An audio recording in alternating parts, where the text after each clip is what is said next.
la sesión. Buenas tardes, señores académicos, señores invitados especiales. Señor presidente, tenemos quórum para deliberar y decidir. Señores académicos, hoy preside la sesión el vicepresidente en funciones presidenciales debido a un viaje al exterior del señor presidente Eduardo Durán. Proyecto de orden del día para la sesión ordinaria del 3 de octubre de 2017. Saludo del señor vicepresidente en funciones presidenciales. Segundo, presentación de libros. Tercero, lectura del académico de número Roberto Lleras Pérez sobre el tema parques, plazas y plazoletas, el espacio público en Bogotá. Leo el orden del día, señor presidente. Aprueba la Asamblea de la Academia, orden del día propuesto. Gracias, señores académicos. Primero, saludos del señor vicepresidente en funciones presidenciales. No, en primer lugar, pues quiero saludar a los nuevos miembros elegidos, tanto como miembros del número como honorarios como de correspondientes, y quiero, digamos, también aprovechar la ocasión de la charla, la lectura del académico del número Roberto Lleras sobre el tema, parques, plazas y plazoletas en el espacio público en Bogotá, que me parece de una importancia muy grande, porque él empieza a mostrar cómo el espacio público se construye socialmente. La primera idea es que el espacio se construye socialmente y además se construye de manera diferenciada. Entonces, para esa según la apropiación que hace el público, la comunidad del sitio. Y entonces, y para eso hace una comparación bastante linda, digamos, entre, por ejemplo, lo que es la apropiación social del Plazo de Quevedo, que prácticamente es una tradición inventada, en términos de Hobsbawm, con la vieja tradición, por ejemplo, de las Cruces, que es un sitio patriótico, también un sitio comunitario, al lado, digamos, de la Plaza de los Mártires, que es también un sitio de tradición histórica que empieza a perder importancia por el desarrollo de la ciudad y empieza a desconectarse de la sociedad. Entonces, según la apropiación pública del espacio, se va construyendo el espacio público, es bien interesante. Luego compara eso mismo también con el Parque de Santander, que se mezcla, digamos, la apropiación institucional del Banco de la República con la social, la tradición. Es prácticamente una confluencia de tres tradiciones juntas, y así que me parece que es bien interesante. Por ejemplo, el Parque de Periodistas, por ejemplo, es un caso en que nadie se apropió de eso, entonces quedó prácticamente perdido. Entonces me parece bien interesante. Eso es un poco, no quiero adelantar demasiado, porque no quiero dejar a Roberto sin tema, pero me parece apasionante este tema. Pero además de eso, yo quiero también hablar de otra apropiación social importante, o dos. La ley de enseñanza de la historia acaba de ser aprobada por las dos cámaras, y solamente falta la conciliación, pues ya conciliaron, falta la firma presidencial nomás. Pero eso yo creo que nos plantea serios desafíos, que es un poco cómo nos vamos a apropiar nosotros de esa ley, porque se va a poner la enseñanza de la historia nuevamente como asignatura, pero la pregunta es, ¿qué historia se va a enseñar? ¿Cómo se va a enseñar la historia? Porque, digamos, la historia colombiana ha tenido importantes desarrollos de investigación fundamentales, por ejemplo, sobre el periodo de la independencia, sobre las juntas patrióticas, sobre las guerras civiles, bueno, una serie de cosas. Entonces, la pregunta es, ¿qué historia vamos a enseñar y cuál es nuestra responsabilidad en esa enseñanza de la historia futura? Y otro punto que me parece fundamental para pensar en un inmediato futuro es cuál va a ser la apropiación social nuestra de la celebración del centenario de la independencia.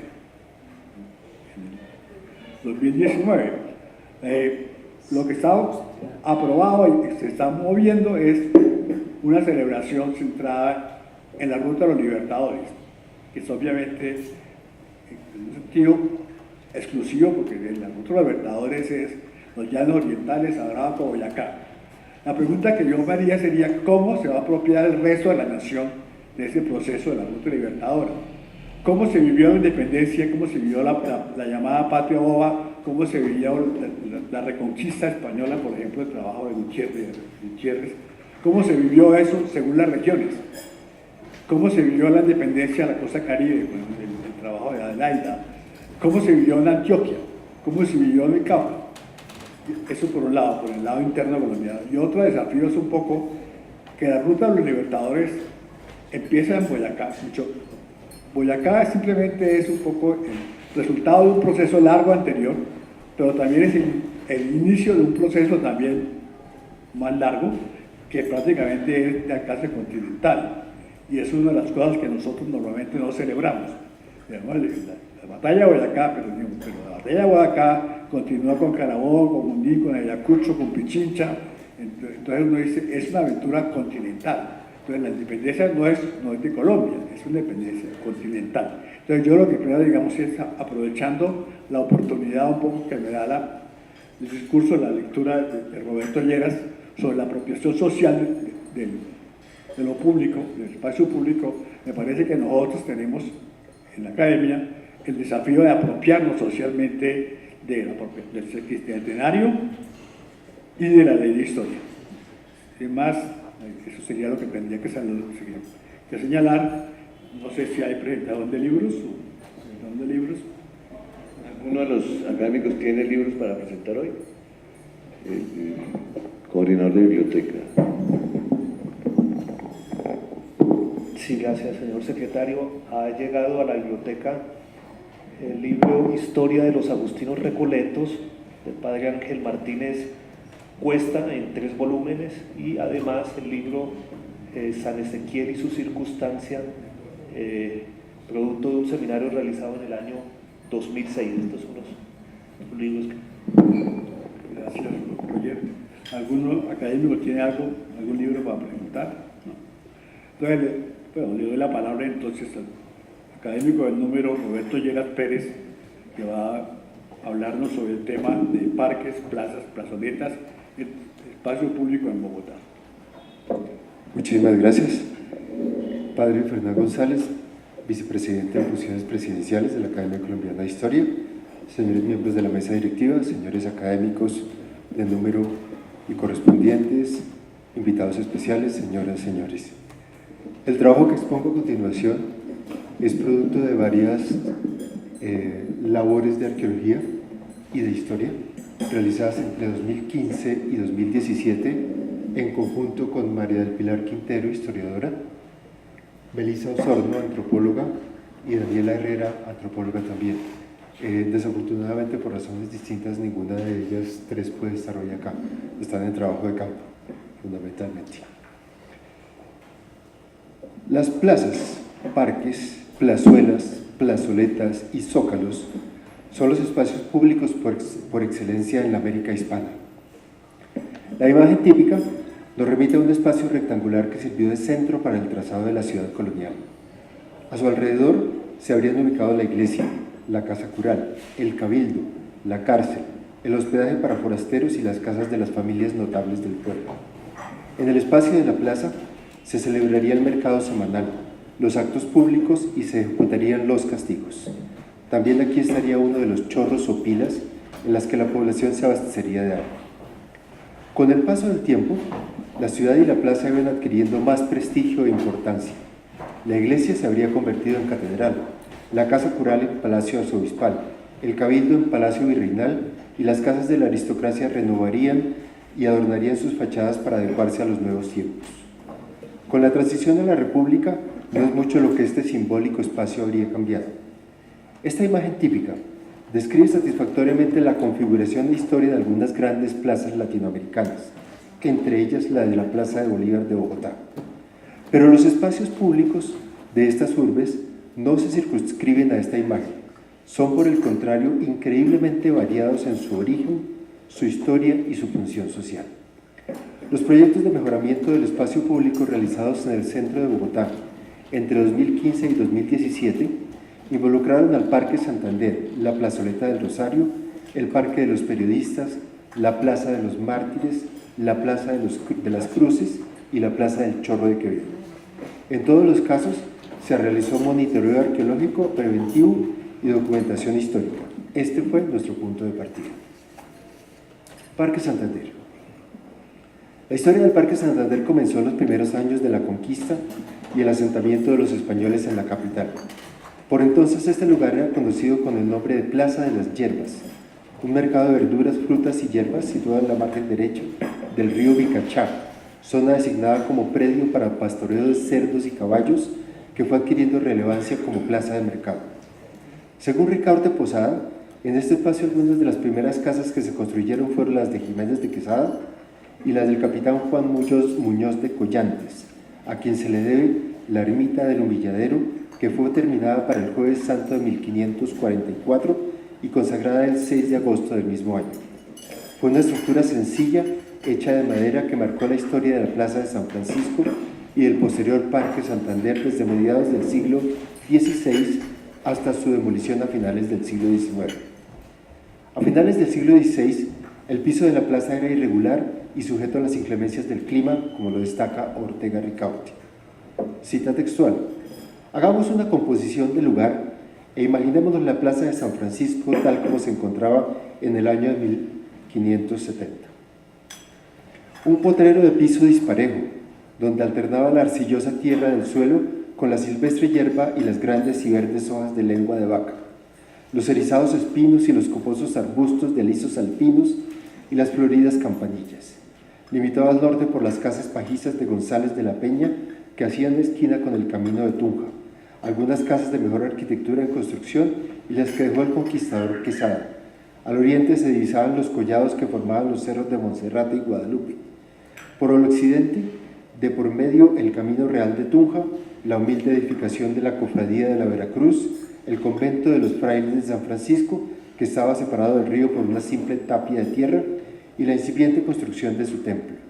Por el sur, la plaza estaba abierta y se presentaba a la vista la ciudad, y separado por una barranca corría el torrentoso río San Francisco. Después de atravesarlo por el rústico puentecito de tablas de San Miguel, en uno de sus ángulos se alzaba la devota y pobre ermita del Humilladero. Hacia el centro una fuente y cerca de ella una cruz de madera. La situación descrita para 1570 contrasta con la de fines del siglo XVIII. Ortega Ricaurte señala que para esa época ya estaban construidos los 4 costados de la plaza de San Francisco y se continuaba celebrando el mercado. En la segunda mitad del siglo XIX, la plaza sufrió grandes transformaciones que respondían al anhelo de convertirla en ejemplo de la civilización modernista y de las políticas de progreso de la ciudad.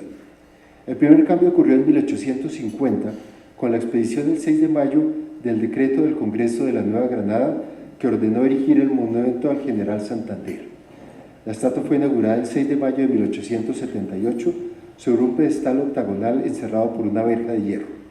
Un año después, la Cámara Provincial de Bogotá expidió una ordenanza que decía: la plaza de San Francisco, situada al norte de esta ciudad, en la cual existe la casa que habitó y en que murió el general Francisco de Paula Santander, se denominará en lo sucesivo Plaza de Santander. El tercer y más traumático de los eventos fue la destrucción de la ermita del Humilladero, demolida en 1887.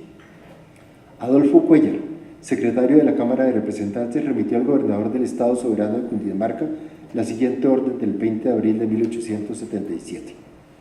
Hoy ha aprobado esta honorable Cámara la siguiente resolución: dígase al Poder Ejecutivo que la Cámara de Representantes desearía que se apresurase la conducción a esta ciudad de la estatua del general. Dígase al señor gobernador del Estado de Cundinamarca que la Cámara se permite excitarlo para que como asunto de policía haga demoler el pequeño edificio, sin mérito alguno arquitectónico ni histórico, que con el nombre de Capilla del Humilladero afea la plaza de San Francisco a fin de ornamentarla convenientemente para recibir la estatua. A comienzos del siglo XX, el Parque Santander sufrió nuevas reformas ejecutadas por la Sociedad de Embellecimiento, entidad que asumió la responsabilidad del parque, procedió a arreglar sus jardines, puso instalación de luz eléctrica. Comenzando la segunda década del siglo XX, la Sociedad de Mejoras y Ornato tomó la iniciativa de modernizar la plaza y el 2 de noviembre de 1922 presentó un proyecto para el arreglo del parque y para quitar la reja y convertirlo en un jardín de tránsito.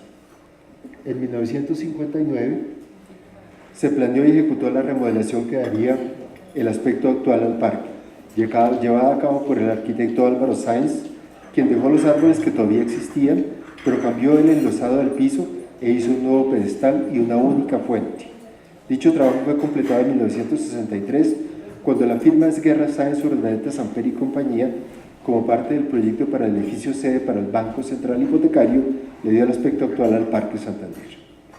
La historia reciente del Parque Santander, esta área que está dentro del rectángulo azul, fue la que se intervino en 2015 como parte de las obras del Instituto Distrital de Patrimonio Cultural de mejoramiento de los espacios públicos.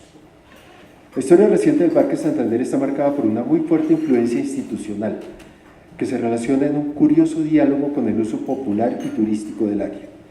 La presencia del Banco de la República, que posee edificios en el costado sur y oriente, y de la DIAN, antes Banco Central Hipotecario, y el edificio Bianca, definen las características formales serias y rectilíneas que encierran y ahogan el espacio. En contraste, la dinámica social le imprime al parque un inusitado colorido. Dependiendo de la administración distrital de turno, el parque se mantiene desocupado o se usa para instalar ferias de libros y ventas artesanales. En este ambiente medran vendedores ambulantes, emboladores, mimos y vendedores de café, bebidas y lotería. La peatonalización del área es un intento fallido, ya que sobre la calle 16, esta es parte de las excavaciones, se obtuvieron, perdón, hago una breve pausa acá, se obtuvieron pozos que se hicieron para postes de alumbrado público por parte de Codensa, algunos vestigios de la época colonial tardía, huesos de animal, sobre todo animal vacuno, lo que indica que se hizo un relleno allí con basuras procedentes posiblemente de mataderos.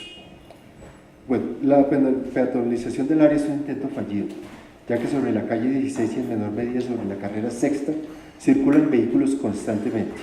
Estos compiten con jóvenes patinadores, peatones y carritos de ventas, generando un microcaos de tráfico.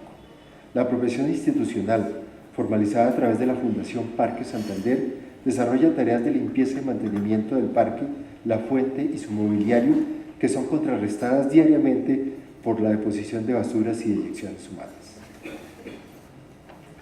Plazoleta del Rosario. La Plazoleta del Rosario tuvo su origen en la segunda mitad del siglo XX, durante la administración del alcalde Virgilio Barco, 1966 al 69, pero fue solo hasta el 21 de agosto de 1972, cuando se anunció su construcción en la alcaldía de Carlos Albano Holguín. Fueron necesidades prácticas, estéticas y de movilidad las que motivaron la creación de esta plazoleta en el contexto urbano, ya que con ella se buscó, cita, descongestionar una céntrica zona, dar vista a los monumentos arquitectónicos y solucionar un grave problema de estacionamiento.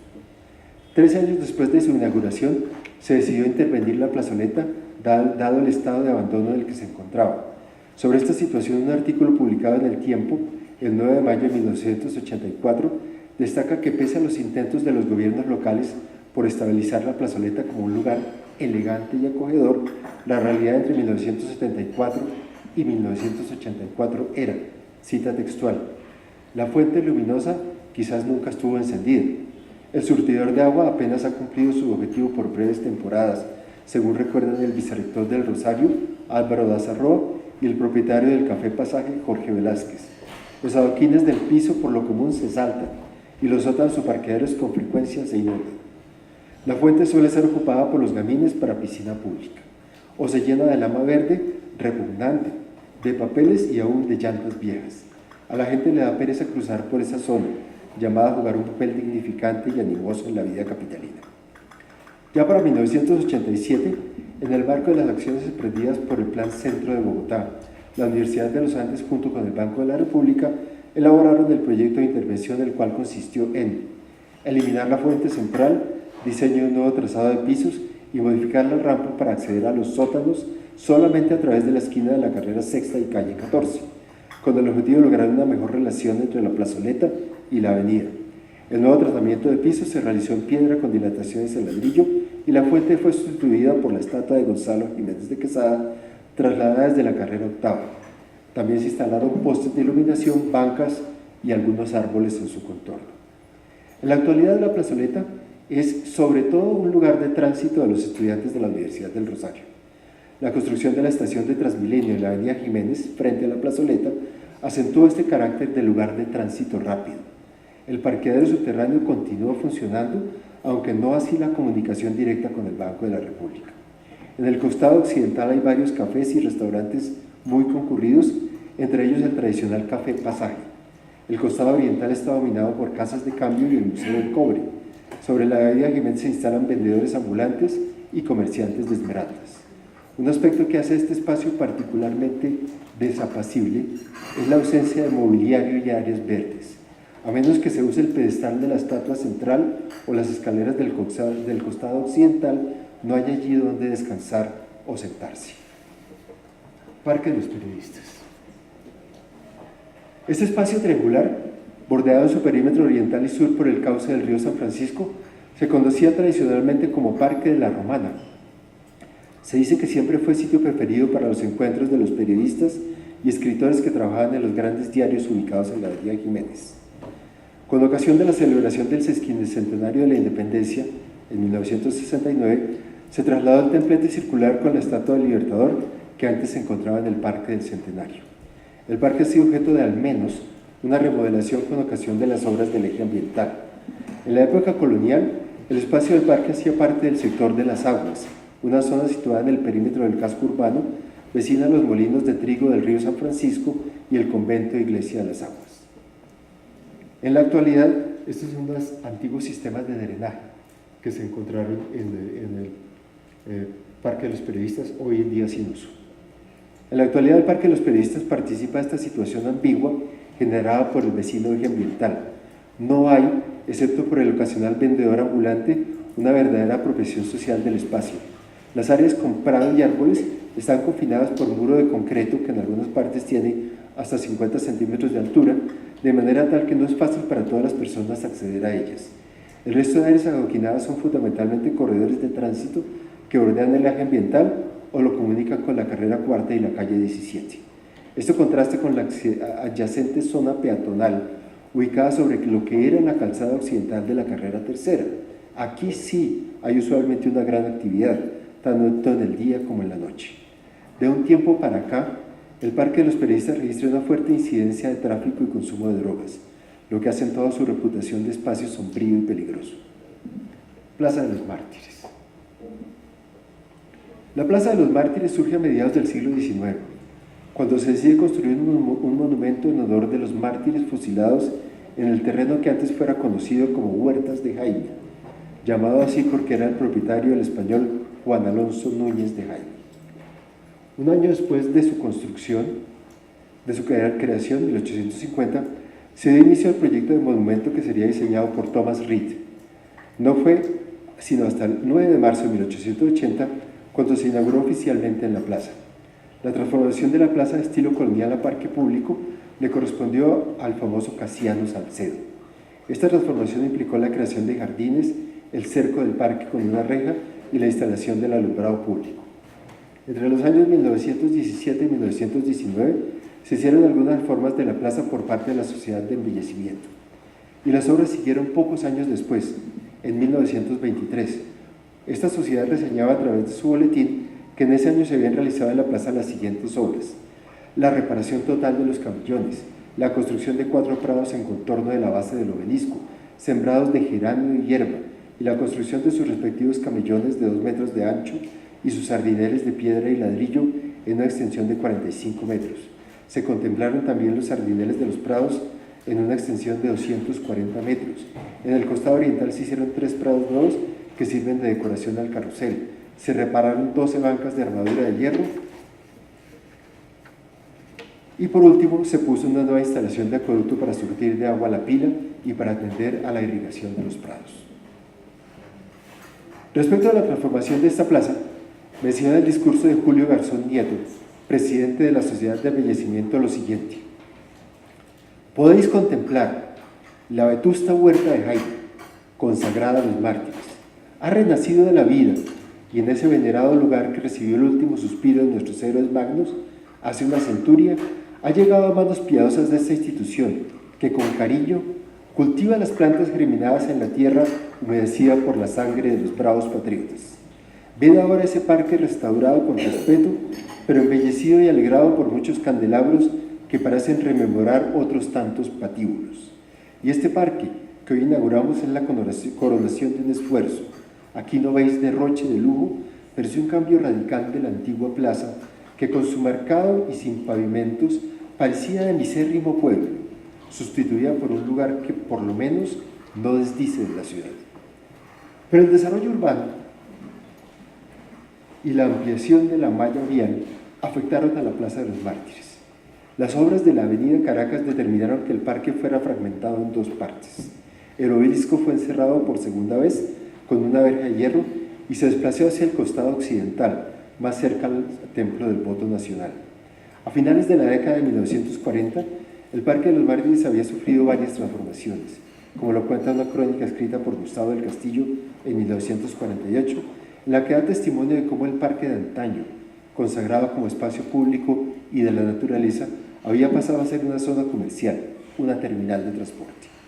El solariego Parque de los Mártires ha venido a convertirse hoy en estación sureña de la avenida Caracas, merced al impulso rápido y progresista iniciado por las autoridades municipales.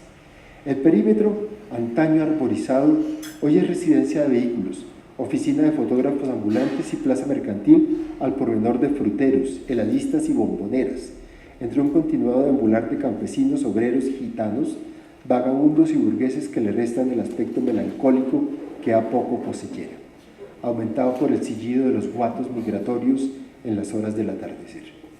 Más adelante, Gustavo del Castillo recuerda el origen de la plaza y hace una descripción de los principales cambios que había sufrido el recinto y cómo habían variado los edificios a su alrededor. La nueva reinauguración de la Plaza de los Mártires se efectuó el 17 de julio de 1960, como parte de los actos del sesquicentenario. Estos trabajos de embellecimiento se vieron ensombrecidos por el paulatino deterioro del espacio a partir de la década de los 60.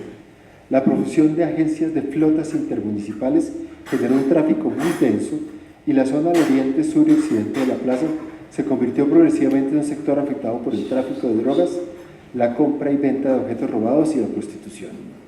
Para la década de 1990, la situación llegó a un punto crítico que fue manejado por las autoridades distritales con la demolición del sector del Cartucho, la construcción del Parque del Tercer Milenio y el desplazamiento de una gran cantidad de indigentes y recicladores.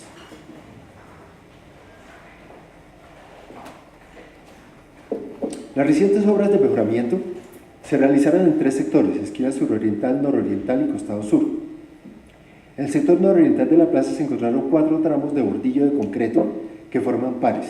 En cada par uno de ellos está orientado en dirección de 124 grados y el otro en dirección de 158 grados. En los extremos que dan hacia el exterior de la plaza, los bordillos se curvan hacia adentro para cerrar el espacio, formando una figura similar a un pétalo. Se trata de los remanentes de los bordillos que delimitaban las áreas de prado de la plaza en la época en que ésta se encontraba enrejada y tenía 4 entradas, una en cada esquina.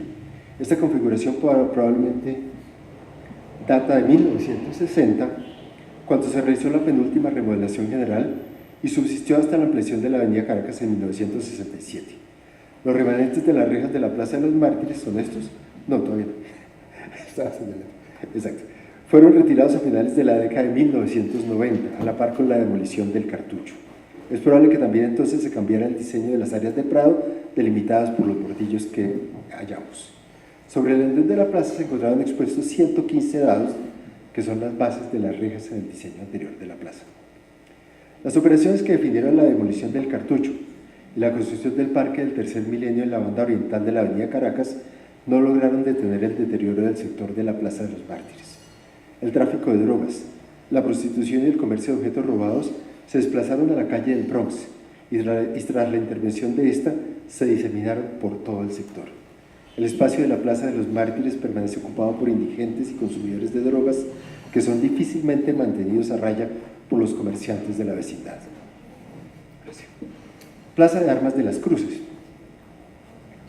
La Plaza de Armas de las Cruces está ligada a la formación del barrio, de su mismo nombre, y a la historia de su iglesia, ofrecida al Señor del Despojo, reverenciado por los militares y nombrado por los próceres como jefe de plaza y defensor de la ciudad.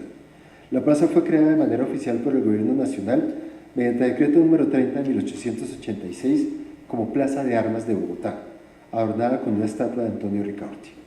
La Plaza de las Cruces está rodeada por 3 iglesias, la de las Cruces, la del Carmen y la de la Santa Trinidad. La segunda fue consagrada como el Santuario Nacional de Nuestra Señora del Carmen, patrona de las Fuerzas Armadas, construida por primera vez en 1665, destruida en 1826 por un terremoto y reconstruida en 1835 en su localización actual. En 1915 se erigió el templo realizado con el apoyo de particulares y el Ministerio de Guerra. La de la Santa Trinidad, ubicada sobre el costado oriental de la Plaza de las Cruces, fue promovida por las Hermanas Terciarias Dominicanas y se terminó de construir en 1927. Hay también un teatro ubicado en el costado occidental de la plaza. Funcionó de 1956 a 1986. En 1911 se instaló la pila de agua conocida como la Fuente de la Garza, importada de Nueva York desde 1875.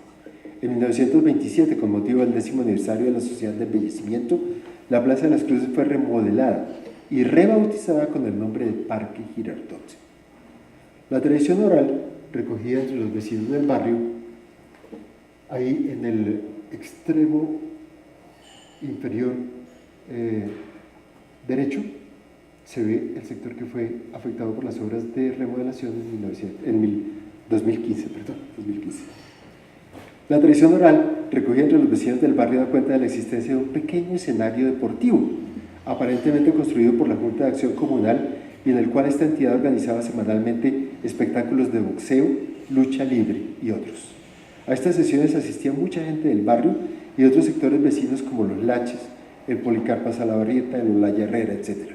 Este cuadrilátero funcionó aparentemente entre 1950 y 1980. Con el tiempo se suspendieron los espectáculos y la estructura cayó en desuso.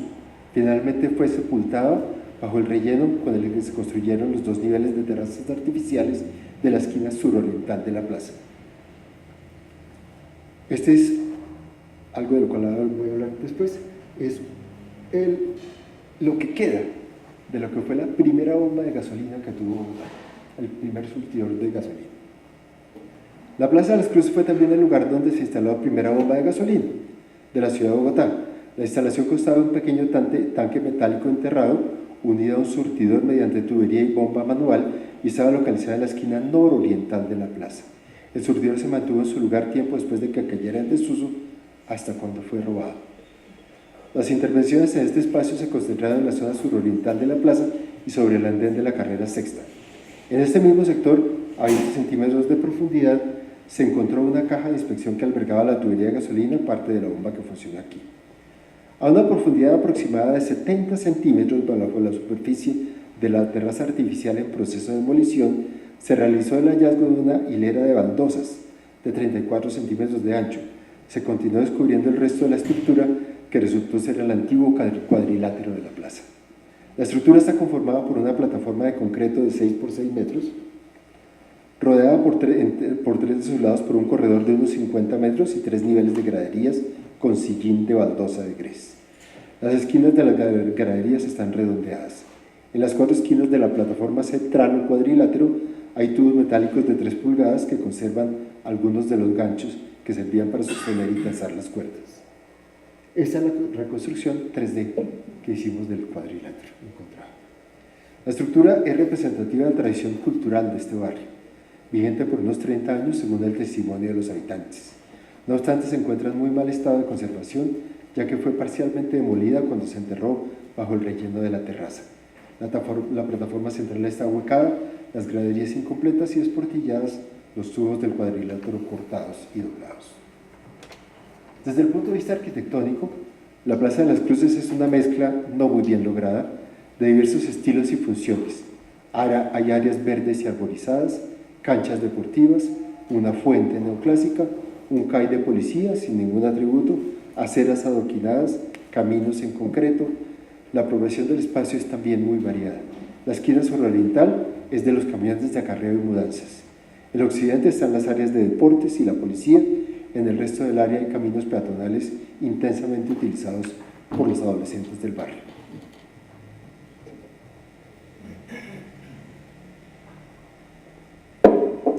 El sector que se conoce como la Plaza del Chorro de Quevedo y su entorno figuran en la historia de Santa Fe desde la época misma de la llegada de los conquistadores europeos y la fundación de la ciudad en 1538. Los datos sobre el sitio no son precisos ni detallados, y eso ha dado lugar a un buen número de hipótesis y confusiones. Martínez y otros sostienen que este era el lugar del asentamiento muisca de Teusaquillo o Tizaquillo, un poblado indígena de cierta importancia en el que el adelantado Jiménez de Quesada tuvo una guarnición militar. Durante la colonia del pueblo viejo de Teusaquillo quedó por fuera del perímetro urbano original de Santa Fe y continuó mencionándose como tal al menos por 60 años después de la fundación de la ciudad. Aún hoy en día, la calle 14, hoy en día creo que es la 12C, antigua nomenclatura, se llama Calle del Pueblo Viejo, pues era la que comunicaba este sector con la ciudad. No se sabe cuánto tiempo pudo durar allí la guarnición militar de Jiménez de Quesada, pero no debe ser mucho porque la amenaza real de un ataque indígena a la ciudad desapareció muy pronto. No es probable, sin embargo, que el sector quedara completamente deshabitado. En los mapas de finales del siglo XVIII, el sector de Pueblo Viejo se representa por fuera de la ciudad, pero con vías de acceso y áreas construidas. Esta situación en los extramuros de la ciudad dejó al sitio del Chorro de Quevedo por fuera del desarrollo urbano por mucho tiempo. Lo que hoy se considera una de las plazas más tradicionales de Bogotá no tuvo tal categoría, ni se menciona en las listas de los espacios públicos de este tipo en la ciudad. Como tal, no aparecen los planos de Esquiaqui y Cabrera, y ni siquiera en el proyecto para la defensa militar que se realizó después de la Revolución de los Comuneros. El lugar solo se menciona en la lista de pilas y chorros de la ciudad en el siglo XIX. Hacía parte del barrio del Príncipe, estaba cruzado por la quebrada San Bruno. Ahí vemos precisamente esa línea negra gruesa, es el cauce de la quebrada San Bruno, que todavía no estaba canalizada cuando se toma esta fotografía aérea en 1940.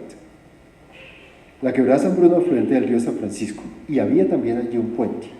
Al parecer, el padre Quevedo, un agustino, construyó la pila y el puente de este lugar en 1832 para beneficio de los vecinos. El chorro pila estuvo en funcionamiento hasta el año de 1896. Entonces, durante una creciente de la quebrada San Bruno, se derrumbó el muro oriental del puente, impidiendo el paso del agua y arruinando la pila. En algún momento posterior, la pila fue reconstruida y funcionó por algún tiempo más. Poco después, en los albores del siglo XX, la canalización del río San Francisco determinó que también sus tributarios, entre ellos la quebrada San Bruno, fueran parcialmente canalizados. La pila del cura Quevedo desapareció en algún momento entre principios del siglo XX y 1940, pero su recuerdo sobrevivió. Es muy probable que el sector fuera afectado en algún grado por las obras del Plan del Centenario, que se implementó en esta área con la construcción del famoso Paseo Bolívar, hoy Avenida Circunvalar. Este ordenamiento de la parte alta de la ciudad terminó de integrar al antiguo Pueblo Viejo con la ciudad. En una fotografía de 1940 ya se observa el trazado de calles ajustado al damero urbano. Un elemento fundamental en la fisonomía del sector durante mucho tiempo, que hoy está completamente obliterado, es por supuesto la quebrada San Bruno. Este curso de agua nace en las laderas del Cerro de Guadalupe y discurre en su primer tramo en sentido oriente-occidente. Su zanjón marca el límite norte del barrio Egipto hasta llegar a la avenida Circunvalar. Actualmente solo este tramo del curso es observable.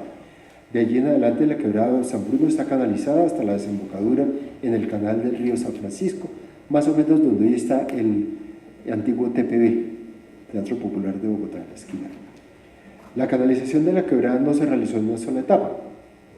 La primera fase de canalización involucró solo la parte inferior de su curso. Posteriormente se continuó canalizando hasta llegar a la situación actual. Con esta canalización de la quebrada, el sector del rollo del actual Chorro de Quevedo cambió considerablemente.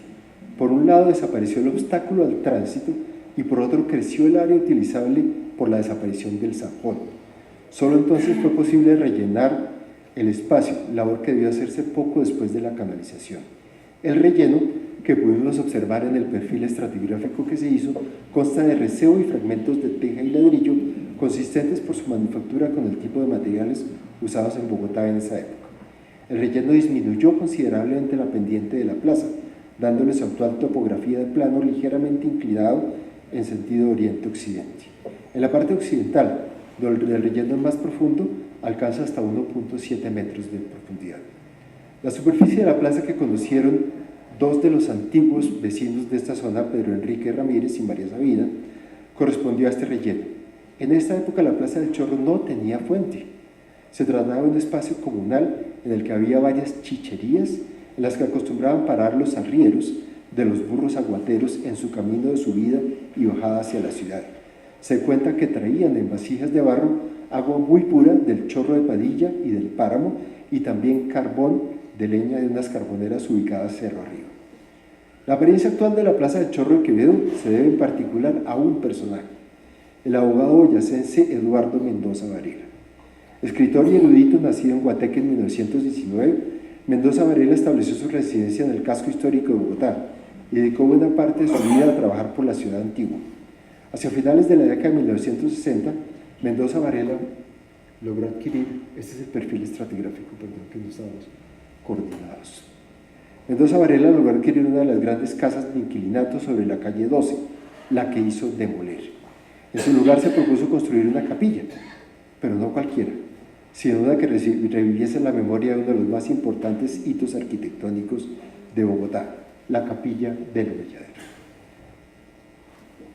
A la derecha, el grabado de la Capilla del Humilladero, a la izquierda, la reconstrucción en la Plaza del Chorro de la Capilla del Humilladero, hecha en 1960, y que todos los turistas que vayan allá juran que eso tiene 500 años. La obra incluyó la instalación de una fuente de piedra, recuerdo del primitivo chorro del Padre Quevedo y la pavimentación de toda la superficie de la plaza con cantos de río. Para 1969 se había creado la Plaza Colonial. Es muy probable que esta reconstrucción no guarde similitud alguna con el aspecto original de la plaza del siglo XIX, ni con su aspecto ya modificado con la quebrada San Bruno canalizada y el suelo rellenado y nivelado. El hecho es que esta imagen fue la que se fijó en la mente de los bogotanos, sitio en el cual adquirió bien pronto la cualidad de lugar tradicional. Pese a lo artificial que pueda parecer la obra, lo cierto es que para los vecinos del sector la transformación tuvo un sentido importante.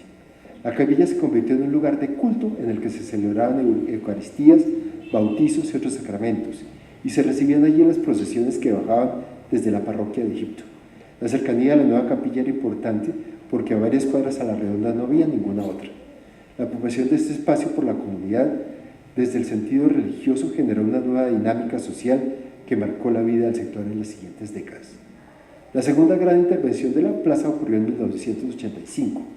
En ese año la Corporación La Candelaria determinó extender un nuevo pavimento de adoquín sobre el piso de cantos rodados.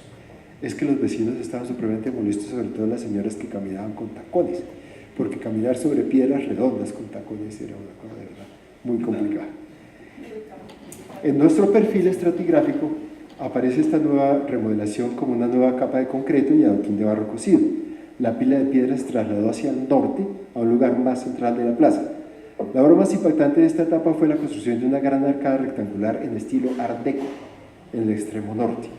Sobre la arcada se instalaron varias esculturas de algunos legendarios personajes de la antigua Bogotá, que con 3 excepciones han desaparecido.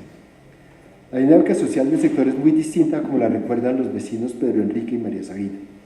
La Plaza del Chorro está en el camino de los estudiantes de las universidades Externado y La Salle hacia los ejes de transporte de la Jiménez y la Avenida Tercera. Lo local ha cedido frente a este gran flujo que trae consigo un abundante tráfico y consumo de drogas. No obstante, la Plaza del Chorro es un espacio muy dinámico y lleno de vida. En él se reúnen jóvenes y viejos, grupos de turistas, escolares y transeúntes. Hay varios restaurantes y bares muy concurridos y se escucha música, narraciones, cuenteros, etc.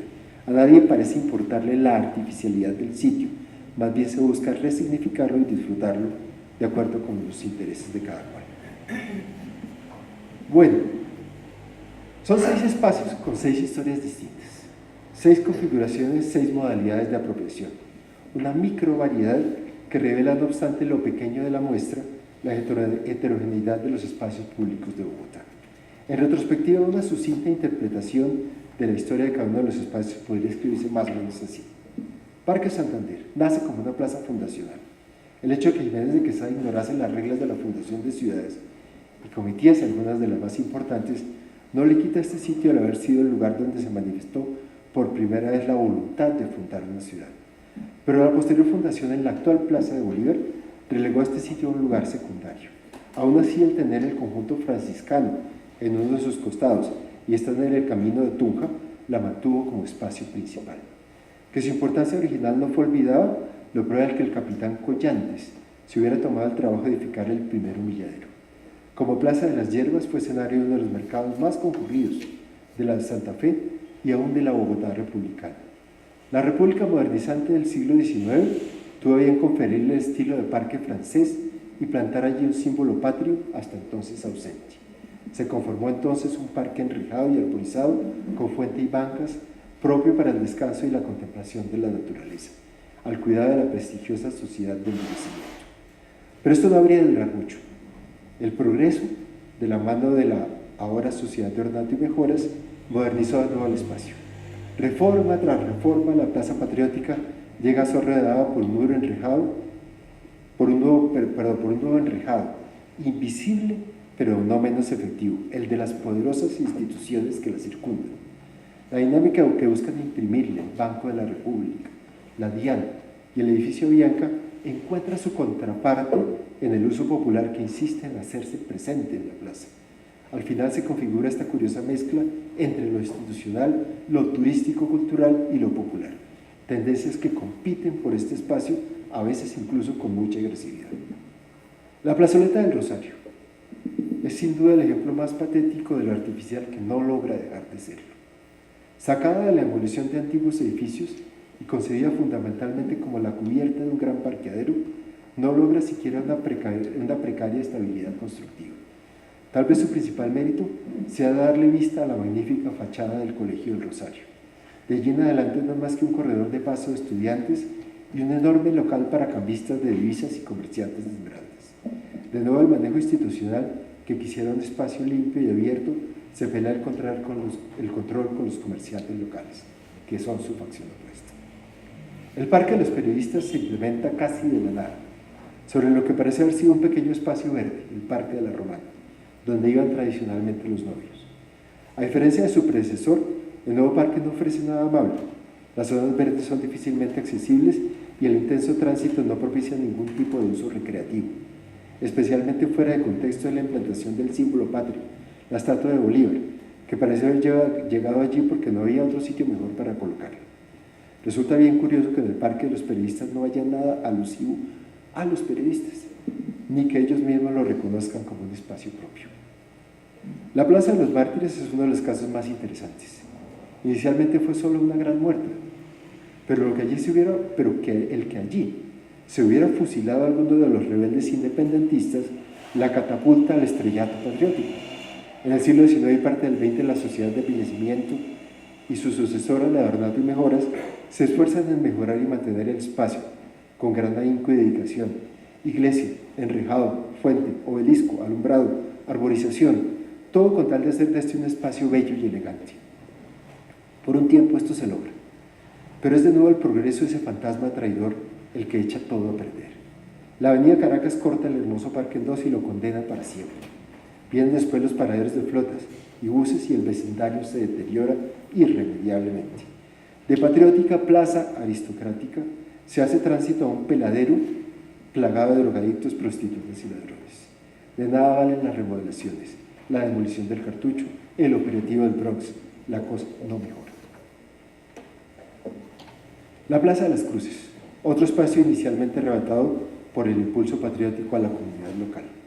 De tranquila plaza de barrio se convierte de pronto en plaza de armas del ejército. Con el pie militar dentro, la plaza cae bajo el influjo modernizador de la sociedad de embellecimiento y pasa por el habitual proceso de instalar bancas y rejas, sembrar árboles y prados, construir paseos e instalar la fuente. En ese sitio se fue aún más lejos. Se la rebautizó como Parque Girardot, quizás para suprimir un nombre, Las Cruces, que no gozaba de buena reputación. La fachada remodelada de la Plaza de las Cruces fue víctima de dos terribles enemigos de la elegancia. Por un lado, el progreso, que terminó instalando un surtidor de gasolina, y por otro, el uso popular del espacio, que llevó a la construcción del cuadrilátero de boxeo y lucha libre, y luego a la construcción de las canchas de juego. La pelea entre la tendencia a la elegancia aristocrática y la profesión popular y comercial fue aquí mucho más corta. La Sociedad de Ornato y Mejoras se batió en retirada, la plaza volvió a llamarse de las Cruces y a ser la plaza del barrio y las rejas y bancas desaparecieron. la enorme fuente se quedó sin agua y sin espectadores. El Chorro de Quevedo es un caso sui generis, donde nunca hubo plaza, ni iglesia, ni lugar de recreo. Se conformó un espacio artificial que terminó validándose y que sirve por igual al uso de turistas locales y estudiantes, y que se ha ganado además la insólita reputación de ser un sitio tradicional. El Chorro nunca fue objeto de los costosos y aparatosos esfuerzos institucionales. Tan solo bastó el esfuerzo individual de un solitario abogado para desencadenar toda una invención cultural exitosa. La clave fue la vinculación de la comunidad a través de la ermita y el manejo del espacio. Entre todos los espacios que estudiamos, el Chorro es quizás el más democrático y el menos conflictivo, aquel donde, a pesar del tráfico de drogas y las ocasionales abusos de algunos de los vecinos, se respira un aire de libertad y alegría, como el que idealmente se espera de los parques urbanos. Lo que salta a la vista, para terminar, es que estos espacios públicos, los parques, plazas y plazoletas,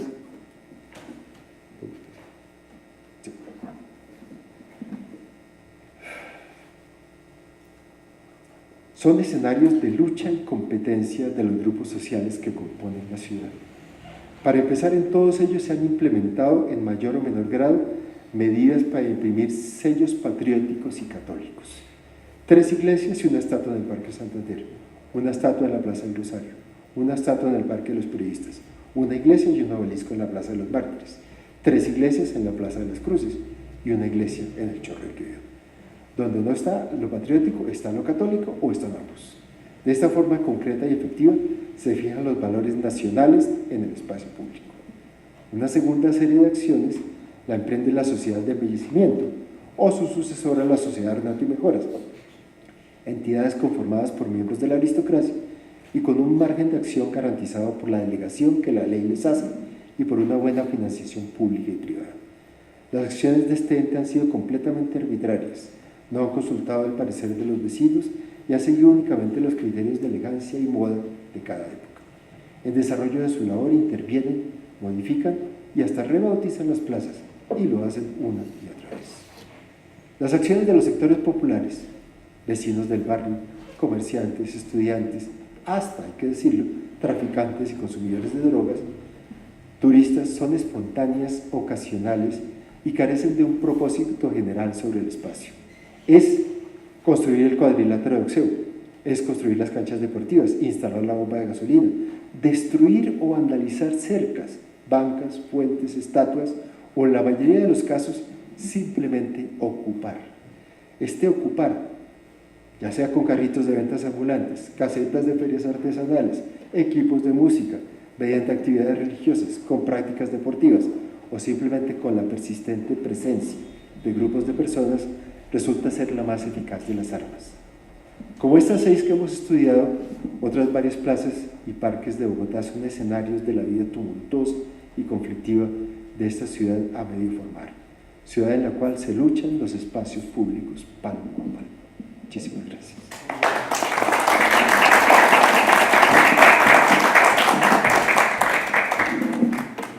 Pues en primer lugar, pues quiero felicitar a Roberto por su amena y excelente exposición, que es una contribución importante a la historia del desarrollo urbano de Bogotá, pero sobre todo, digamos, a lo que sería sociología, antropología urbana. Y a mí lo que más me llamó la atención de la ponencia que leí en anticipación fue la idea de apropiación social del territorio, cómo el territorio cómo la población se va apropiando, prácticamente lo que uno diría, digamos, la línea general es un poco eso, cómo la población se apropia de un territorio, cómo lo cambia su significado incluso. Eso me parece bien interesante. Yo me imagino que la exposición ha despertado bastantes interés, inquietudes, no sé si los académicos quieren hacer algún comentario, no sé.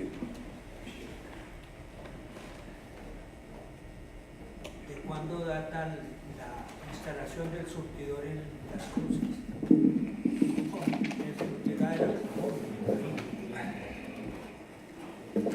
La instalación del surtidor, ¿de qué época data, más o menos qué año? Ya le busco el termómetro. La Fuente de la Garza, el Parque de Armas de las Cruces, la Plaza de Armas de las Cruces. 1911 se había encargado desde 1875. Fue fundida en Nueva York, que es una pila de bronce espectacular, una estructura bellísima, y con ella se pensaba pues imprimirle este carácter de elegancia, a la plaza.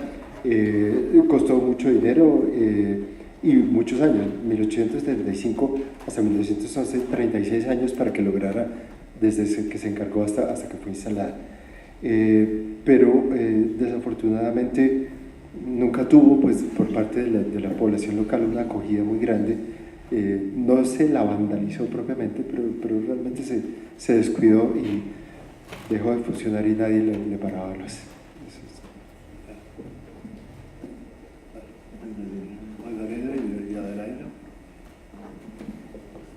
Sí, me parece un poquito grave la palabra fundacional utilizada con respecto a San Francisco. ¿Por qué? A ver, estuve el día que se puso una placa en la casa o en el lote en que estaba la casa de Gonzalo Jiménez de Quesada por parte de la alcaldía de Bogotá este año. Creo que fue como el 4 o el 5 de agosto, víspera del 6 de agosto, día de la fundación de Bogotá. ¿Por qué me parece grave? Porque el alcalde, yo le corregí a Enrique Peñalosa, cuando él habló que aquí, que se fundó Bogotá, no, un momentico, sí, efectivamente Gonzalo Jiménez de Quesada tenía ahí su casa, pero la fundación se hizo indudablemente aquí en la Plaza Mayor de Bogotá, el centro de Bogotá, o sea, la Plaza de Bolívar, y Jiménez de Quesada sí tuvo ese solar un poquito extramuros, porque duró 12 años fuera de Bogotá, de Colombia, del Nuevo Reino, porque se fue a España y llegó tarde, y cuando llegó tarde le dieron allá, pero que se fundó Bogotá en la Plaza Mayor, eso sí. Y creo que también un arquitecto, un urbanista, Carlos Martínez, habló del famoso Chorro de Quevedo y la plaza, el sitio en que se fundó primero Bogotá. Mentiras, mentiras, mentiras. Toda la vida la catedral está ahí donde está ahora, y luego las 12 ranchitos y todo eso que se habla en la fundación fue en la Plaza Mayor. De todas maneras lo felicito. Muchas Nos gracias. da una visión sociológica de los espacios urbanísticos. De manera que eso es un buen aporte. Gracias. Muy mala persona.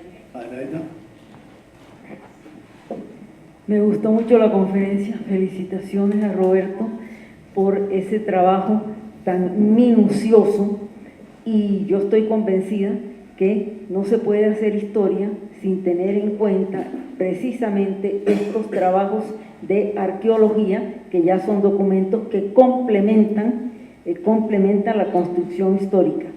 Pero todo esto me ha dado la impresión que no ha habido un plan, recientemente obviamente, porque eso antes no existía, la planificación, un plan organizado, una planificación de las plazas y los espacios de Bogotá. Entonces mi pregunta es, ¿en qué momento o ha habido un plan integral para mirar la ciudad en una forma y mirar estas plazas en una forma integral, de manera que no ocurran los saltos adelante y atrás, como tú nos has demostrado? Gracias. Aileda, te agradezco mucho la pregunta porque me permite, y no es que me vaya a extender demasiado tampoco, pero sí, tienes toda la razón, no hay un plan integral para el manejo de estos espacios públicos. Inclusive, este proyecto de mejoramiento de los espacios públicos de 2015, que involucraba 5 de los 6 espacios que he mencionado, el Chorro de Quevedo no estaba en esa primera etapa, era de lo más abarcador que se podría ver hasta ese momento, y no obstante, eran intervenciones puntuales, absolutamente puntuales en cada una de las plazas. El hecho de que, por ejemplo, en Las Cruces hubiéramos podido encontrar los restos del surtidor de gasolina y el cuadrilátero de lucha libre y boxeo, fue completamente fortuito, porque decidieron intervenir justamente esa esquina, pero es porque la razón para intervenir esa esquina es que la policía desde el CAI, que están abajo, en la esquina noroccidental de la plaza, no podían ver a los muchachos que andaban por la carrera séptima, no podían vigilarlos porque se atravesaba ese montículo de tierra. Esa era la razón, ¿sí? No había ninguna función pensando en remodelar toda la plaza, y solo se intervino esa esquina, el resto de la plaza no se tocó. Cuando vemos el caso del Parque Santander, yo estaba entusiasmadísimo cuando me propusieron el monitoreo arqueológico de todo ese proyecto, porque ya me imaginaba encontrando los cimientos del humilladero. Y justamente la intervención del Parque Santander excluyó esa zona donde posiblemente están los cimientos del humilladero. Se limitó solamente a la parte central, y de puras chepas, como se dice acá, en Bogotá pudimos encontrar, gracias a la excavación de los postes de Codensa, pudimos encontrar unos perfiles estratigráficos con cerámica y con basura colonial y prehispánica, pero no hay absolutamente ningún criterio claro de intervención de los espacios públicos. Pese a que hoy en día la norma es concertar todo esto con la comunidad, ni siquiera solamente se le contaba a la comunidad que se iba a hacer esto y punto, y lo que opinaran no se tenía muy en cuenta. De hecho, en el Chorro de Quevedo, por ejemplo, hubo mucho malestar, porque la intervención del Chorro de Quevedo fue todo el espacio y la gente no podía acceder a los restaurantes, a los bares, etc. Entonces hubo ahí grandes problemas. Entonces sí, falta que tengamos una claridad sobre esta recuperación integral de espacios públicos, y ahí si se hace bien, pues sí, la arqueología tiene mucho que decir y mucho que hacer. Yo quisiera felicitar entonces al orador y complementar alguna cosita. Claro que sí. En general, me parece muy interesante lo que se ha presentado alrededor de los espacios públicos colectivos de la ciudad, que se han ido adoptando y aceptando e involucrando en la vida de la ciudad paulatinamente, porque nunca hubo una planeación. Eso no existió desde que se fundió la ciudad. Todo surge un poco al azar, según los vaivenes del momento, de manera que la visión que nos ha dado me parece muy acertada. Algunos detalles que son elementales, que pueden estar en desacuerdo, pero el resto es una estructuración bastante interesante. Es la visión sociológica del comportamiento y de la utilización de un espacio público en la ciudad. Eso ameritaría hacer un estudio muchísimo más amplio para cubrir toda la ciudad, por qué se desarrolla en determinado sentido, en cierta forma, por qué se expande para un lado o para el otro. Todo eso es fundamental, y por qué surgen unas vías de enlace que ya hoy día han sido superadas, porque cuando yo conocí a Bogotá por los años 43, más o menos, ahora es otra ciudad, completamente diferente. De manera que toda esa evolución habría que estudiarla muy bien, y quizá desde el punto de vista sociológico, porque desde el punto de vista urbano hay cartografía, hay manera de ver y de conocer las rutas y las vías más importantes, también un poco de la arquitectura, pero la parte sociológica, que es ajena en buena parte por omisión nuestra de los arquitectos, la dejamos marginada. Ninguno de mis colegas escritores de arquitectura penetran realmente en los aspectos sociológicos de la arquitectura, que es la base, precisamente, es el cobijo del hombre, de manera que debería ser por ahí donde se iniciara. Y me parece muy interesante que lo estén haciendo ahora los sociólogos, los antropólogos. Los felicito. Una felicitación al doctor Lleras, naturalmente, y una muy corta observación. Bardet y Lavedan, grandes historiadores de la de las ciudades le dan a la cuadrícula española la prioridad sobre la planeación de las ciudades nacientes. Y las ordenanzas del Bosque de Segovia de Felipe II trataron de establecer sobre los virreinatos y sobre las capitanías la obligatoriedad de un ordenamiento del territorio urbano.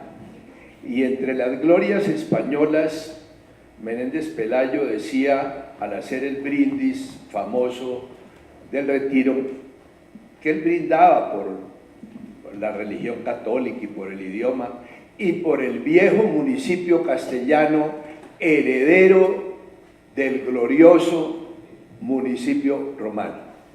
Es decir, las ciudades no fueron improvisadas en el poblamiento inicial, sino que desde su natalicio tuvieron reglamentaciones y los españoles fueron desde la casa de contratación obligados a tener un ordenamiento cuadricular de la ciudad, de los solares, de las formas de reparto, de la iglesia, la casa consistorial, la cárcel chiquita, etc.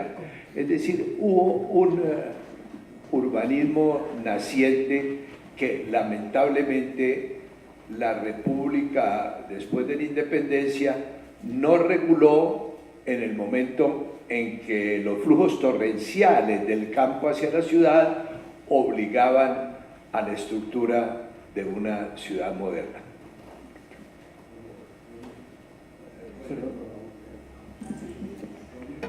Sí. Digamos, ahondar un poco sobre lo que se ha mencionado aquí, digamos, de esa progresiva ausencia institucional y que quizás ha sido reiterado en una visita reciente que hicimos con el doctor Luis Horacio a la iglesia de la Veracruz, en donde la principal queja justamente del cura era la ausencia o digamos el total casi que desprecio de las instituciones frente a, digamos, a qué hacer con el futuro de estos espacios.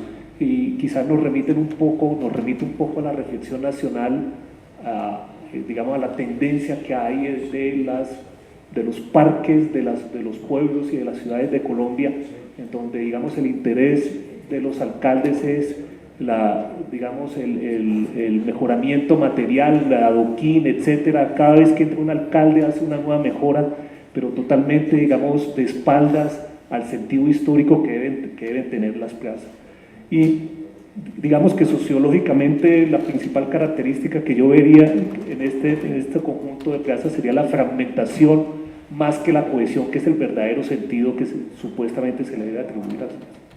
Y también hay que pensarla en el sentido como plazas alternas a la plaza central de la Plaza de Bolívar, que digamos que es una plaza más politizada, y estas son como plazas alternas que de todas maneras también han sido objeto de algunas manifestaciones, de algunas reuniones, de algunos conglomerados, de algunos grupos sociales. Entonces también es importante repensar, digamos, ese sentido como plazas alternas a la plaza central.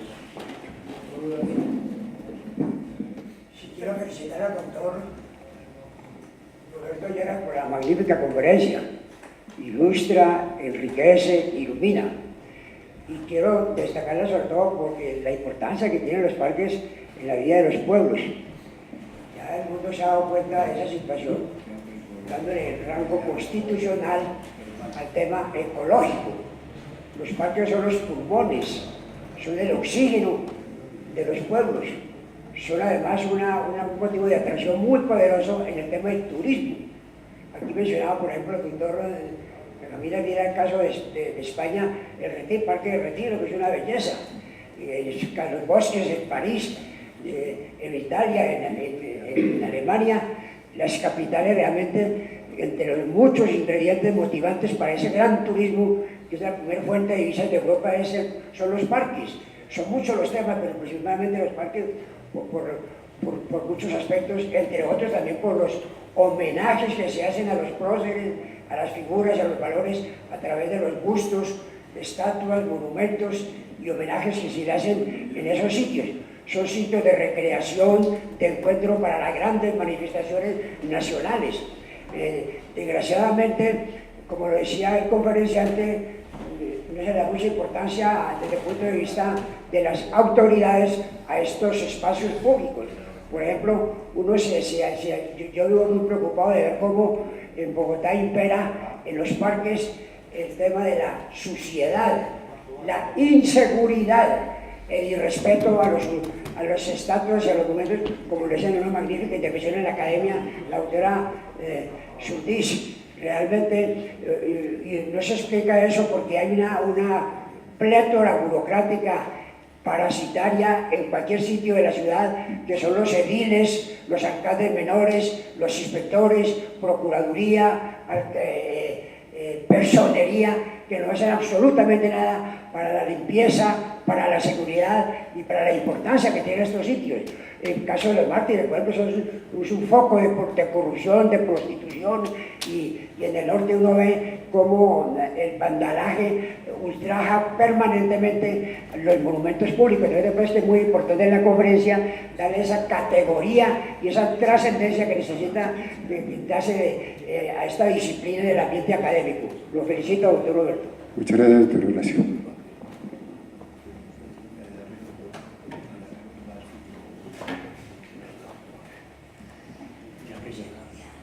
Muy ilustrativa la autoridad de su conferencia, pero tengo una inquietud, es decir, la plaza de por sí y las edificaciones pues, explican la evolución de la ciudad, arquitectónica sobre todo, sí. Pero en las plazas que usted ha mencionado no encontré el mono de la pila, que es una forma también de identidad. Cuando se inauguró el Pasto, cuando se colocó mejor la estatua de Nariño, también se colocó esta otra figura, ¿sí?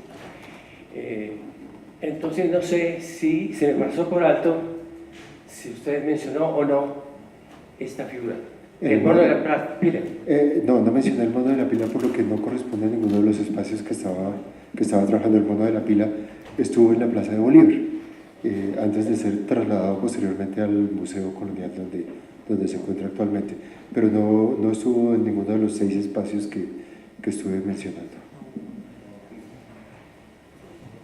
Bueno, en primera medida me parece que el tema que manejó Roberto y la exposición fue excelente, pero también aquí se ha tocado en algunos momentos la desorganización, la cuadrícula, la forma como fue urbanizada la ciudad, fue construida. Pero debemos tener en cuenta que es que la ciudad también y su crecimiento estuvo constreñido a varias cosas, varios cursos de agua que estaban bajando y cortaban la ciudad.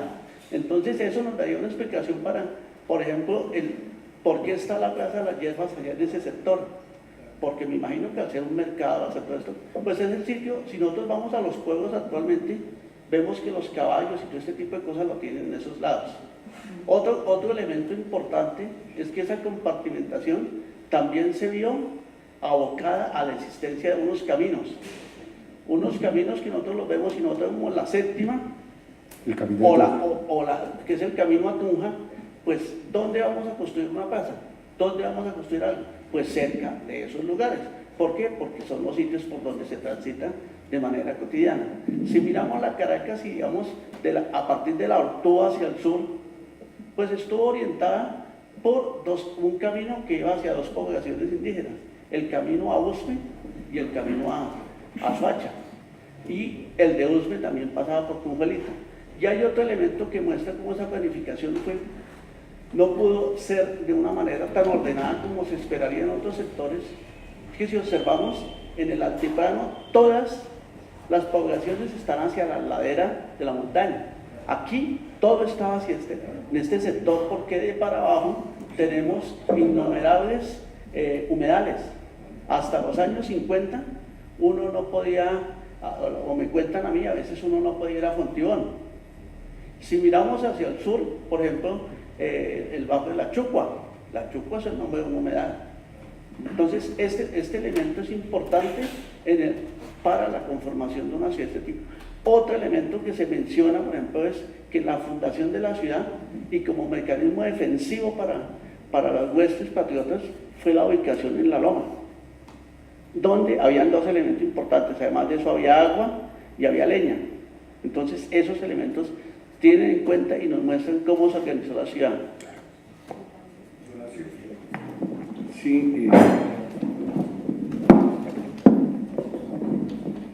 Roberto nos sorprende después de haber hecho un recorrido hace algunos meses sobre las supervivencias del industrial. Ahora nos está mostrando lo que queda de los intentos de modernización de la ciudad, y quiero hacer una advertencia al doctor Bastidas. Si no hizo alusión al mono de la pila es porque en el enfoque y casi que como un informe arqueológico y la interpretación sociológica y antropológica de la apropiación del espacio, fue muy claro en comentar a partir de cuándo se establecen como plazas. Y ahí hay una advertencia también para el comentario que hizo Magdalena. Tuve que asumir, y por eso no fui a Monpós, tuve que asumir la vocería de la academia en una investigación sobre el humo que nos pidió la alcaldía de Bogotá. Estuvimos con el padre Fernán, con José Antonio Campo, con Magdalena, bueno, el 4 de agosto.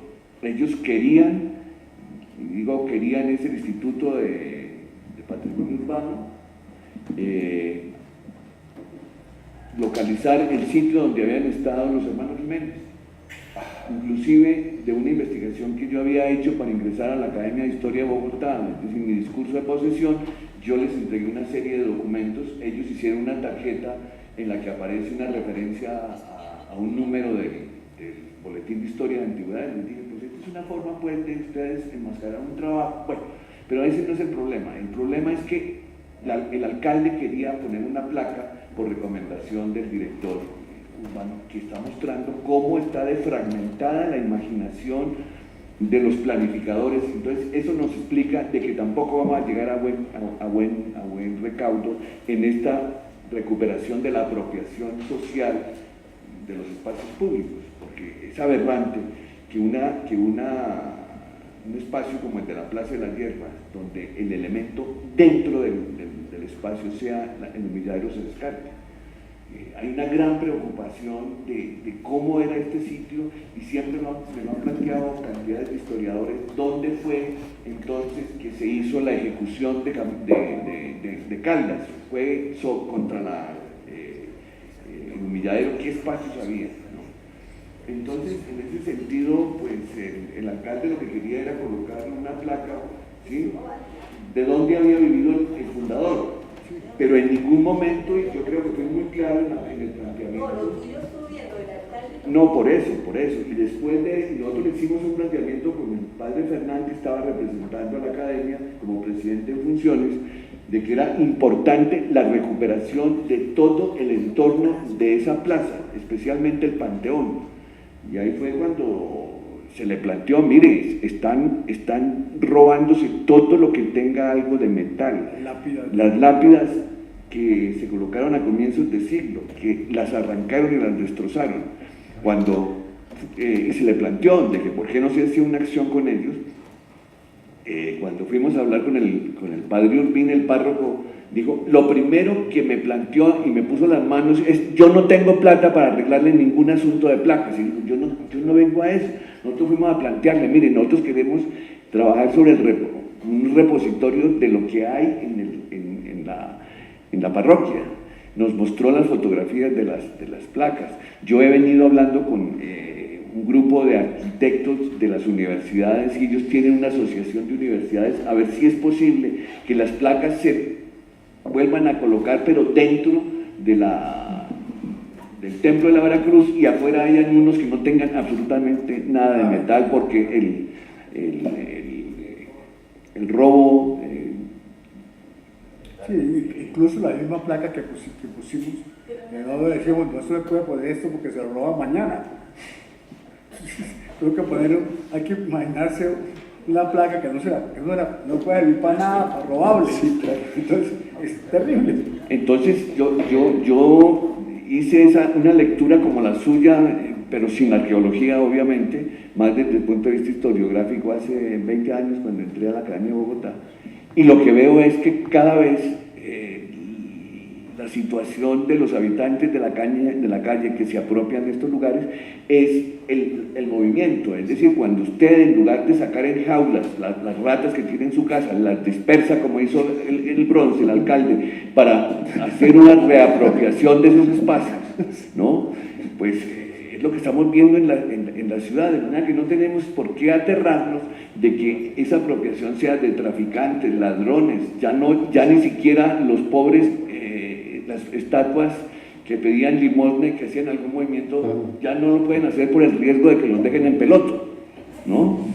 De manera que yo sí quiero felicitarlo y veo que es una forma como hay una investigación multidisciplinaria donde no se limita a ver lo que se está escribiendo, sino cómo se contextualiza dentro de esa apropiación social de los espacios, y eso que faltan, la de Bolívar y la de San Victorino, que lo único que hizo el alcalde fue cambiarle de nombre y ponerle otros elementos para tumbar también y ver cómo se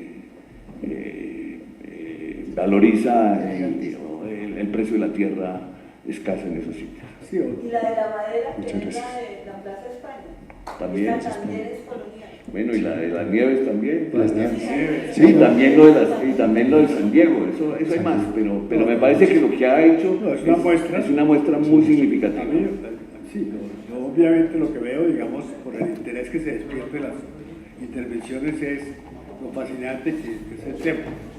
Y digamos cómo el tema de la apropiación del territorio, el espacio público, muestra detrás problemas políticos, problemas sociales, problemas culturales, que es lo que destaca, digamos, Roberto. En ese sentido quiero terminar. Obviamente podemos seguir conversando hasta toda la noche, pero quiero agradecer la